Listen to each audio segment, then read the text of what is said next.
कल हमने पढ़ा था प्रेजेंट कंटिन्यूअस टेंस के बारे में, ठीक है। और जो भी उसका था हमने सब खत्म कर दिया था।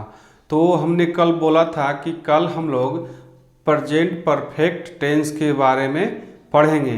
तो आज हम लोग प्रेजेंट परफेक्ट टेंस को स्टार्ट करते हैं, ठीक है।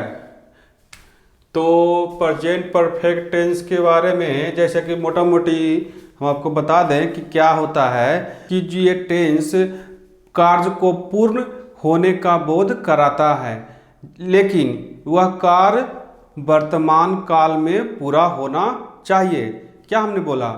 जैसा हमने क्या बोला कि यह टेंस कार्य को पूर्ण होने का बोध कराता है, लेकिन वह कार्य प्रेजेंट टेंस में होना चाहिए, यानी कि पास्ट टेंस में नहीं होना चाहिए। जैसे कि वह खा चुके हैं, तो चुके हैं तो यह प्रेजेंट टेंस में आ गया। अगर था हो जाता तो पास्ट में आ जाता, लेकिन हमको तो पढ़ना अभी प्रेजेंट टेंस के बारे में, ठीक है।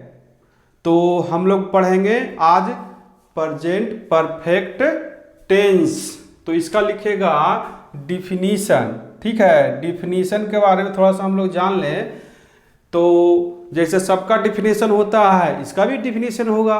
क्या यही होगा ना जी? तो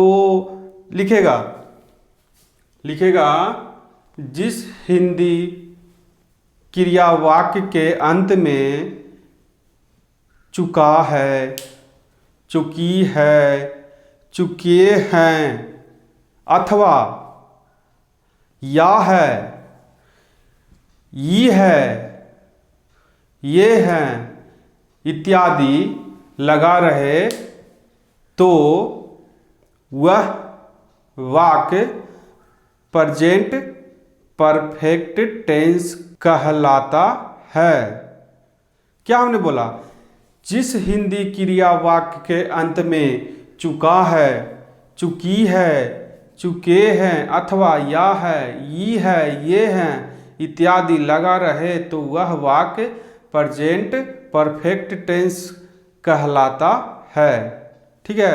अब यहाँ पे आओ, इसके बारे में थोड़ा सा जान लें कि ये इसका पहले स्ट्रक्चर पहले लिख लो, ठीक है। इसका लिखेगा स्ट्रक्चर, स्ट्रक्चर लिखेगा। इसका क्या बताए नहीं थे, लेकिन अभी बता रहे हैं। लिखेगा subject plus has, have plus verb का तीसरा रूप यानी V3 प्लस ऑब्जेक्ट, ठीक है। क्या है? Subject plus has, have plus V3 plus object. अब ये जानो कि हैज और हैव का प्रयोग कहाँ कहाँ होता है, ठीक है।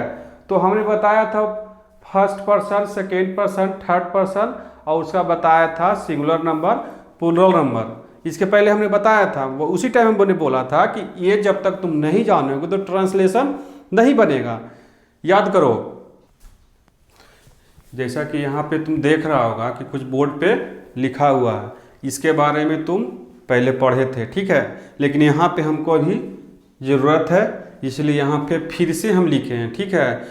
हमने बोला था कि ये पर्सन और सिंगुलर प्लूरल नंबर के बिना तुमको ट्रांसलेशन बन ही नहीं सकता है, इसलिए तुम इसको रट लो, इसको याद कर लो कि कहाँ कौन है नहीं है, ठीक है। इसको हम डिटेल में कल या परसों बताए थे, इसलिए थोड़ा सा इसको शॉर्ट में जाते हैं। तो यहाँ first person, second person, third person, और इस फर्स्ट पर्सन के सिंगुलर आई और प्लूरल बी, और सेकेंड पर्सन का सिंगुलर यू होता है, प्लूरल नहीं होता है। थर्ड पर्सन का सिंगुलर में ही, सी, इट या नेम, ठीक। नेम मतलब किसी का नाम, मेरा, तुम्हारा, किसी का, तुम्हारा दोस्त का, और प्लूरल में दे होता है, दे मतलब वे लोग।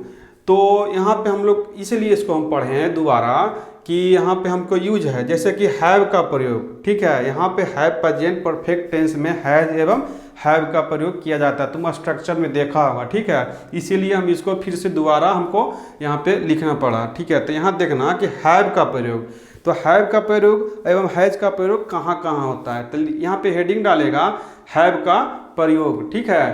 तो यहाँ लिखेगा हैव का प्रयोग कहाँ कहाँ होता है, तो हैव का प्रयोग फर्स्ट पर्सन एवं सेकेंड पर्सन के सिंगुलर एवं प्लूरल दोनों के साथ हैव का प्रयोग किया जाता है, लेकिन थर्ड पर्सन के प्लूरल नंबर के साथ भी हैव का प्रयोग किया जाता है, क्योंकि यहाँ दे के साथ हैव का प्रयोग किया जाता है। तो यहाँ पे और ये हैज का प्रयोग यहाँ पे लिखे हैं हैज का प्रयोग, तो हैज का प्रयोग सिर्फ थर्ड पर्सन के सिंगुलर नंबर के साथ हैज का प्रयोग किया जाता है। क्या बोले हम कि हैज का प्रयोग थर्ड पर्सन के सिंगुलर नंबर के सिर्फ साथ ही प्रयोग किया जाता है। तो यहाँ पे लिखना, क्योंकि लिखेगा तभी ये याद रहेगा, सुनने से तो तुम लोग को याद रहता नहीं है, इससे लिखेगा। क्या लिखेगा, फर्स्ट पर्सन लिखेगा फर्स्ट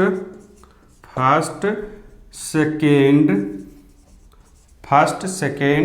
पर्सन के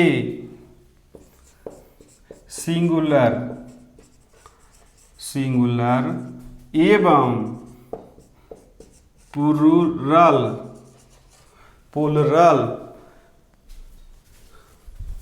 के साथ हैव का प्रयोग किया जाता है। इसका एग्जाम्पल हम दे रहे हैं, इसलिए इसका हम एग्जाम्पल दोबारा हम देंगे, पहले लिख लो, ठीक है। अब लिखेगा, पहले इसको लिख लो, ठीक है। क्या लिखा हुआ है, फर्स्ट सेकेंड पर्सन के सिंगुलर एवं प्लूरल के साथ हैव का प्रयोग किया जाता है, ठीक है। अब यहाँ लिखेगा हैज का प्रयोग, तो हैज का प्रयोग क्या होगा, थर्ड पर्सन के सिंगुलर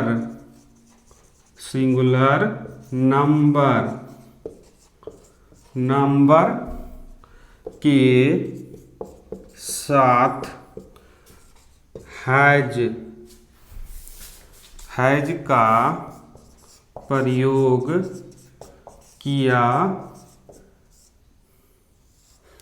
जाता है। लिखेगा, क्या लिखा हुआ है, थर्ड पर्सन के सिंगुलर नंबर के साथ हैज का प्रयोग किया जाता है। पहले इसको नोट करो।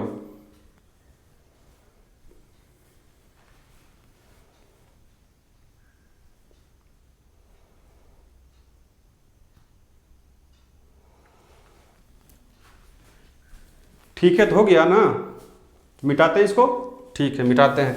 इसके बाद हम एग्जाम्पल देंगे।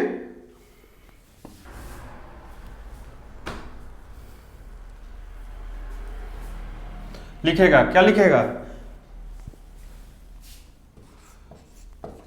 तुमने एक हाथी देखा, तुमने एक हाथी देखा है। लिखेगा इसका ट्रांसलेशन, यू हैव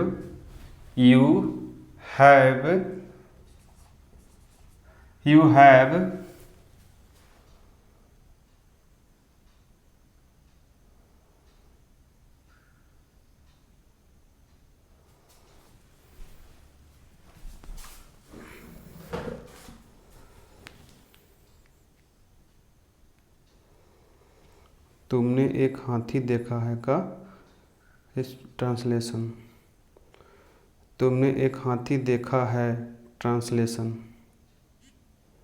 अंग्रेजी मैम आप कहेंगे, have you seen an elephant?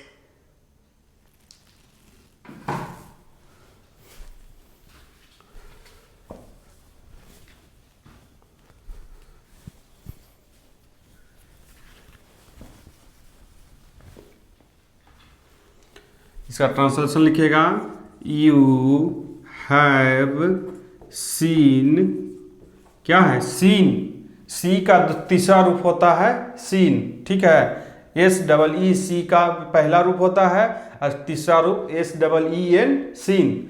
Scene क्या देखा? हाथी देखा, तो सीन एलीफेंट, ELEPHANT एलिफेंट। ठीक है, हो गया इसका एग्जाम्पल 3 गो।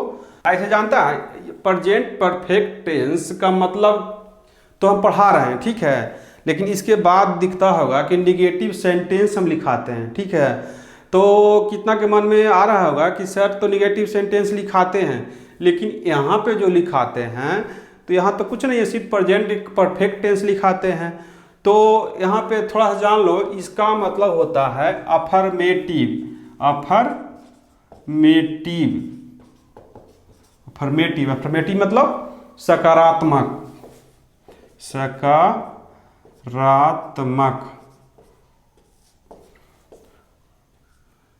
सकारात्मक मतलब क्या? मतलब सकारात्मक मतलब पॉजिटिव से सेंस निकलता हो। ठीक है, पॉजिटिव सेंस उससे निकलता हो। जैसे कि मैं खा रहा हूँ, तो मैं खा रहा हूँ तो इससे क्या मतलब पॉजिटिव हुआ।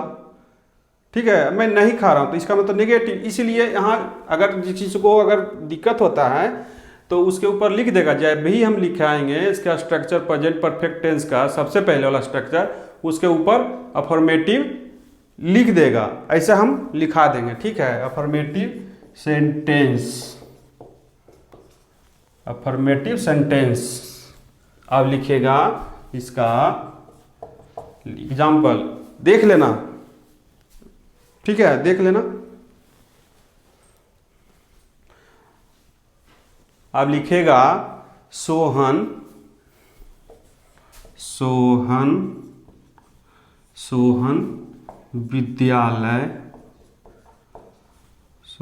विद्यालय जा चुका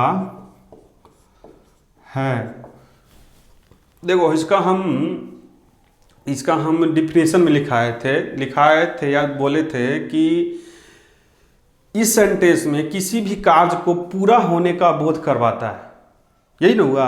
क्या हो रहा है? सोहन विद्यालय जा चुका है मतलब काम खत्म हो चुका है, लेकिन प्रेजेंट में अगर यहाँ पे लिखा हुआ तब चुका था तो फिर पास्ट में चल जाता। तो इसलिए इसका कंडीशन है कि काम तो पूरा होना है लेकिन प्रेजेंट में होना है, तो यहाँ पे आएगा, लिखेगा इसका ट्रांसलेशन सोहन इसके साथ क्या होगा?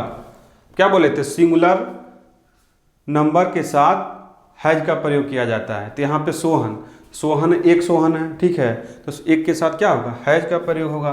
सोहन हैज गो, जाना का गो, और वहाँ क्या लिखा था स्ट्रक्चर में? तीसरा रूप। तो गो का दूसरा रूप होता है वेंट, तीसरा रूप होता है gone. He has gone to school. ठीक है, लिख लेगा। अब दूसरा एग्जाम्पल लिखेगा मैं पढ़